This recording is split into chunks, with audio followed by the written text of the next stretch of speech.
police just started moving down the street. This was the second round of tear gas that police used. First, they came up Allegan Street from the Capitol and threw tear gas bombs down over here. You can actually see, if you look down, there's actually a mark right here from one of the bombs, and you can see there's still debris. We had multiple crews out here on Washington Street. There was a car flipped over and burned. There was people that busted the windows of Chase Bank down here. There was a dumpster fire, multiple rounds of tear gas. Our crews were tear gassed. Kiera, things have really calmed down just within the last half hour. It's almost eerie quiet. Really no protesters out here, just officers still surrounding buildings. Sherry, the governor says they are in the works of trying to figure out how to reopen Michigan's economy, but when that could happen isn't clear. Lauren, the governor says she's staying focused on trying to keep people safe and healthy during this pandemic and is highly aware of the economic toll this is having across our state. The order still allows for essential workers to stay on the job, but for people that have been laid off due to the order, they'll have to wait longer to get back to work.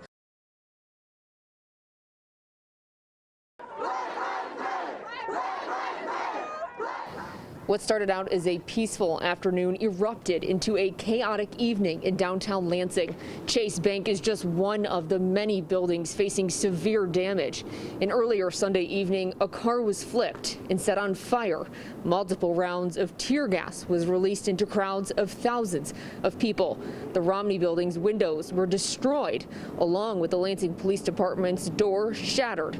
Officers with the Lansing Police say this is the worst damage they've seen to the department. And for Chief Green, he says he's disappointed with how this day turned out. Things started off extremely well, and then it turned into a riot.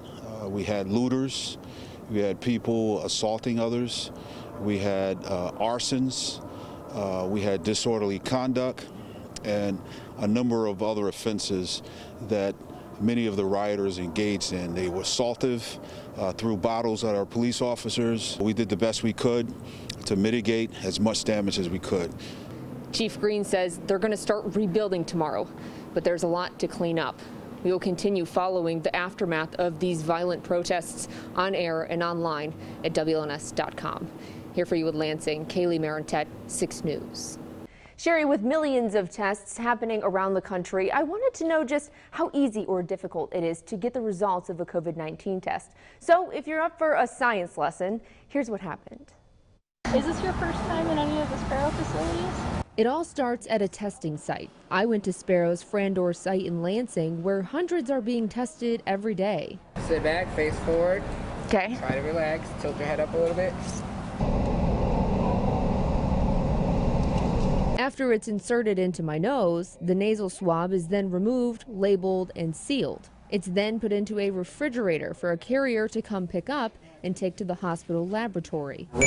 The carrier drops the tests off, and that's where the process begins. Waleed Khalife, a medical director at Sparrow Labs, explains the process to us. First, the workers will take the sample and extract the nucleic acid, which is DNA and RNA. If the coronavirus is present, it would be in the RNA. From there, the RNA is turned into cDNA and then gets amplified. The virus, it will be amplified, one copy into billions. That way, the virus can be easily detected. So if a machine tries to amplify the virus and it can't, it means there is no virus and the test would be negative. If it does amplify, it means the test is positive.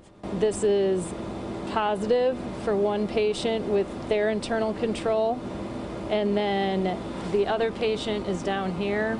It's negative for all the targets. So how do false positives happen? Khalife says there's a lot of ways, like if a sample gets contaminated or machines in the lab aren't operating correctly. He says there's many ways false negatives can happen too. You went to our collection agency, they did not collect it properly. But Khalife says don't let that discourage you from getting tested. We really do our best to avoid false negative or positive. The sad irony here is that the protest was that they don't like being in this stay-home order, and they may have just created a need to lengthen it.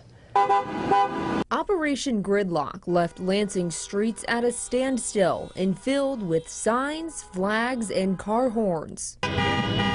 Protesters called for Governor Whitmer to reassess her latest stay home, stay safe order. I can go to a pot shop and get pot, but I can't get my teeth fixed right now. I don't want government ever stepping in and telling us what to do in our own homes, in our own communities, outside of common sense regulations. We want to go back to work. We have employees. We have paychecks to issue. We have bills to pay. The governor says she supports the right to demonstrate, but in times like this, she says what the protesters are doing is not helping to slow the spread of the virus. When people gather that way without masks, they were in close proximity, they were touching one another, that's how COVID-19 spreads. But in the midst of the protests, Governor Whitmer and Chief Medical Executive Dr. Janae Caldoun gave an update on COVID-19 in Michigan. We are very optimistic that the actions that we are taking right now as a state are working. However, a plateau does not mean that we are out of the woods. And they're still asking people across the state to continue to stay home, stay safe, and take precautions. And we've got to all do our part for the sake of one another and for the sake of our economy. Kira, tensions were high. People at the rally say they're fed up with the election, and no matter what the results say, they believe President Trump should be reelected. It wasn't just supporters of the president who showed up. Supporters of Joe Biden also came. With flags, MAGA gear, and a lot of support, thousands came to the Capitol, convinced the election results are not true, and there shouldn't be a winner yet. I believe that the election was rigged and fraud. There's no way that anybody else but President Trump won by a landslide. I came from Ohio because I truly believe that Trump has won the second term. They're cheating. The votes are not in. There's too many precincts reporting too many discrepancies. And also to back the president through this roller coaster of a week. We will fight for the man that is fighting for us every single day, Donald J. Trump, and he will be in the office for 4 more years. I want to show my loyalty to Donald Trump and let him know that he has a lot of supporters in this country. Some people we spoke with say they'd even be in favor for another election. All cards are on the table. If they say we are re-voting, I might as well re-vote. Protesters chanted and sang.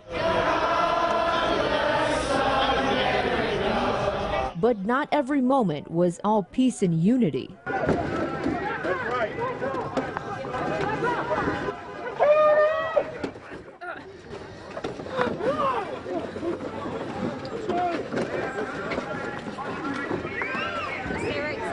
This fight broke out after counter-protesters were blocking the porta-johns on West Allegan Street. I caught up with some of those counter-protesting who told me that they paid for those bathrooms to be there for another rally, so they didn't want others using them. But this was the only incident where things got physical. Keep America safe. Trump 2020. We started school together way back in Holy Trinity, Fowler, and we were in the same grade. George and Teresa have been married for almost 65 years. They adore each other, but it wasn't exactly love at first sight. Really, she was just one of the class members and didn't have any appeal any more than all the other girls. They started dating junior year of high school, got married in college, and it wasn't long before 2 became 3. Gary, he was born when we were on campus. Then 4, then 5. And along came Missy, and then Patty. Who else did you have? 5 children, 10 grandchildren, and 1 great-grandchild later, the Foxes have become a tight pack. There have been lots of laughs, but it's not always a piece of cake. So the question is, what's the secret to 6 decades? You can't be selfish. No. And the other thing, overlook a lot too, George. I think the thing that has made us, if we're anything about being together, is the relationship we have with all our kids. When you're looking for your life mate, keep both eyes open, but after you're married, keep one eye shut, because you gotta overlook a lot. Not love at first sight, but for 65 years, they've only had eyes for each other. I am going to go the rest of my life without seeing him, and it hurts so bad. And that hurt is being felt by Cameron Kaspritsky's family and friends. He was the most loving person, caring, kind kid you'd ever meet. He was very sweet, and he always wanted the best for everybody. He was the light that no one could put out. Like, he had a joy that he wouldn't let anyone take away. Spelled out in candles, Cam lit the sidewalks of Orange Street in front of his home. Just like this lighting candle, he lit up our whole street. Through the tears and tight hugs, it was a time to remember Cameron and what memories they have to hold on to. Cameron loved to box and go in boxing matches, so we would throw some boxing matches and we all had fun. There wasn't ever a dull moment with Cameron. Him and I had so many boxing matches together, and wrestling, and we hit the bag together, and he was my life. He was my pillar of strength. For a life that was just getting started, Cameron left quite the impact on anyone that knew him, especially his father. He was my best friend. He told me that I was his best friend. He said that we were going to live together forever until I grew old, and he was going to take care of me. He just didn't. We were always going to be together forever. Love you, Cameron. The Jackson Police Department are still investigating Cameron's death. When we learn more, we'll let you know on air and online at WLNS.com. But if you have any information that can help solve this case, call Jackson Police at 517-788-4100. Kira, back to you.